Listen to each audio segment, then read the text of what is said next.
Okay, get ready for the best carnivore bread you've ever had in your whole life.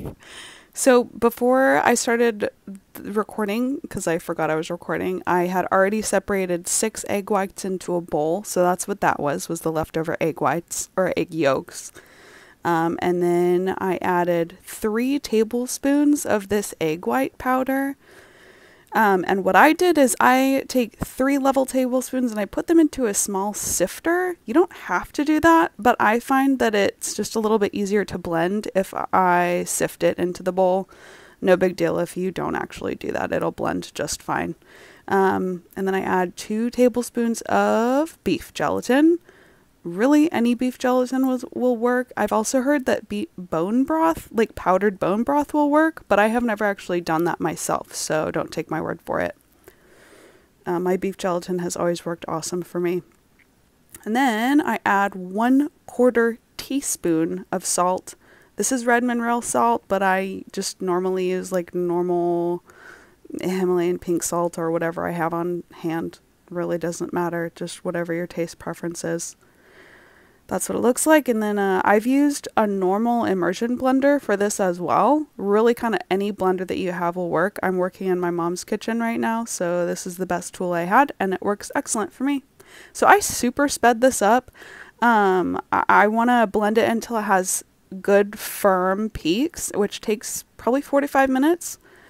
And then 1 egg yolk at a time, add 3 egg yolks back in. 1 at a time, and just blend it a few rounds just so it's nice and blended on a low blend setting. Now I take out my super frozen butter. I use goat butter because I don't do cow dairy, and goat butter is a lot better on my tummy. It's frozen solid, and I grate it super fine. This recipe calls for 1/2 stick of butter, which is about 4 ounces. I usually go a little heavier than that because butter is delicious and it makes the bread a little bit more moist. So throw that in the bowl. I butter the pan as well just to avoid sticking. It really does make a difference. I obviously use non-stick pans, but you know, buttering it still helps. Blend that all up until it's just combined. Don't blend too much because you don't want the eggs to start breaking down again. But then yeah, just throw it in your pan, level it out, and you're ready to go. This is literally the easiest recipe ever, and it is seriously so good. There we are. Throw it in the oven. For a loaf, you'll bake it for 25 minutes and then give it a quick check. Some people at this point take it out and will do an egg wash on it and cover it in salt. I never do that because I like it normal.